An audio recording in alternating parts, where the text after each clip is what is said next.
So now that we've done our report, we want to capture this data in a report form. We do that by highlighting it, and then we're going to print it to a PDF file. And we do that pretty easily in Google Chrome. I'm not sure Internet Explorer allows us to save to a PDF file. And once we've got that, we can save it, and that brings up our Ted Swift folder that we were working from. And the way I save it is I click on the name of the file for the graphic that included the histogram. That gives me all of the file name that I want up through error bars. I get rid of the histogram part of the title, and I include .summary.report. Press enter, and now when I look at the folder, I've got an error bar summary report appended, and it's in a PDF format. It's a nice way to save our results. So now we've got our error bar reports. We're nearly done. We'll go back to locate square wave event by pressing the shortcut button. Now we're back to our square wave page. We want to save this part of the analysis as well for reporting purposes.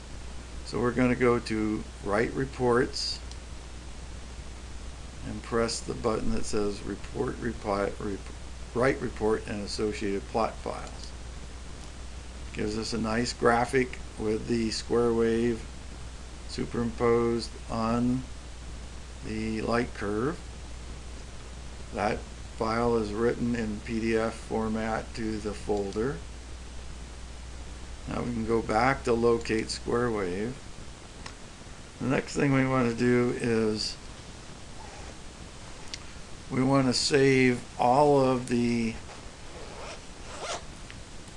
parameters that we used in the analysis. That would be on the left side of this panel, and we can do that by doing a Control P, which will do a file save of the screen that we're currently working on. Now this is in portrait mode, and that works fine for saving all of these parameters. So we're going to save that, and the way we name this file is we're going to go to this last file where the square wave graphic was saved,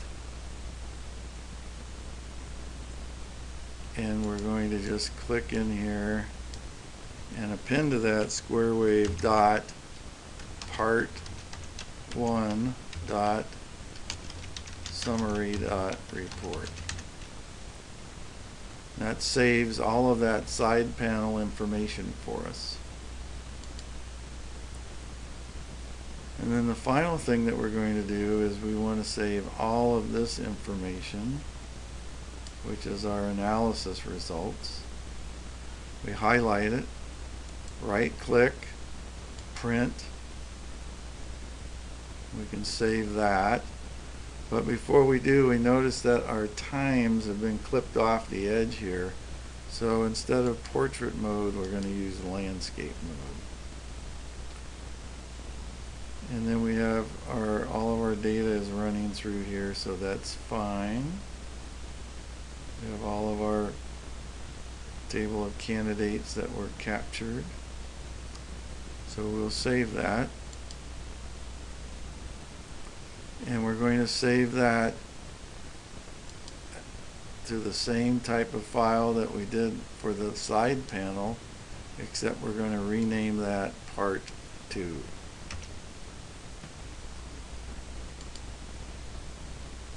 And that completes our analysis we would then be able to report out our error bars on the form that was provided. Now, let's compare our results,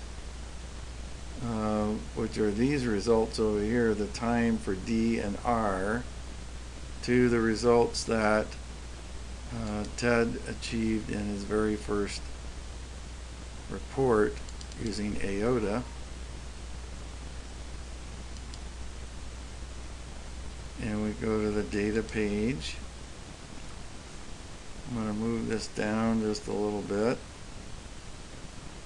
So we're going to look at the disappearance time and the reappearance time that he reported compared to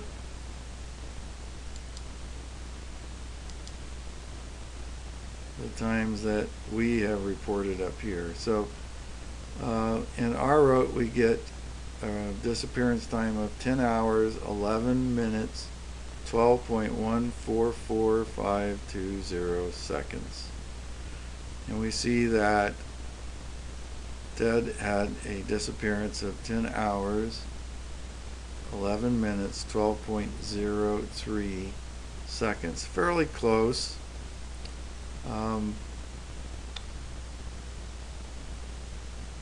R-OTE does things differently than R-OTE. In the event of a discrepancy such as this, I'm thinking that Brad Timerson is going to ask us to actually input the R-OTE values into this report, but we haven't worked that out yet. The reappearance is 10 hours, 11 minutes, 25.5 versus our 10 hours, 11 minutes, 25.57. That's, actually very good agreement.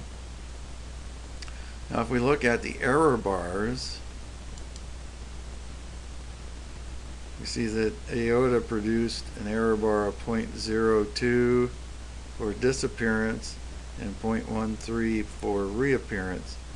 R-OTE uses the same error bars for both disappearance and reappearance, and we see that R-OTE comes up with 0.039 as the maximum error bar. We would input those numbers down here into the appropriate cells for 0.95 confidence interval. So that concludes our analysis. I'll just highlight that on our file now,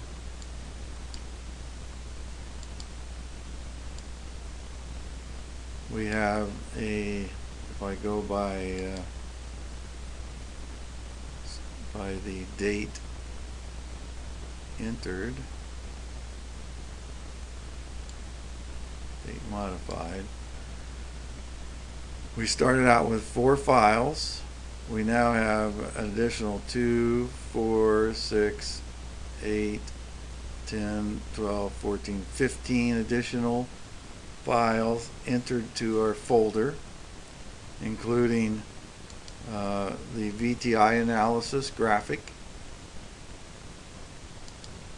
the R-OTE version of the CSV file, the block integrated version of that, the normalized to secondary version of that. We have 2 files for noise analysis, one in PNG and the other in PDF format. We have 2 files each for the error bar D histogram distribution, one in PNG and one in PDF, and the same for duration. We have our error bar summary report that we created. We have the square wave graphic that was created by the Write Reports. We have a CSV file that I'll open so you can see it clearer. CSV file that contains all of the numerical results that is produced by R-OTE. And all the square wave candidates, all of the numbers that we reported out. They're all in a CSV file format. It's a little harder to read, which is why we save all of the results in the PDF files that we do. We have the Part 1 summary, which is the left panel. And then we have the Part 2 summary, which is the data that we want to be able to share with our users. And that is our complete report. So that concludes this demonstration of R-OTE for our second training session.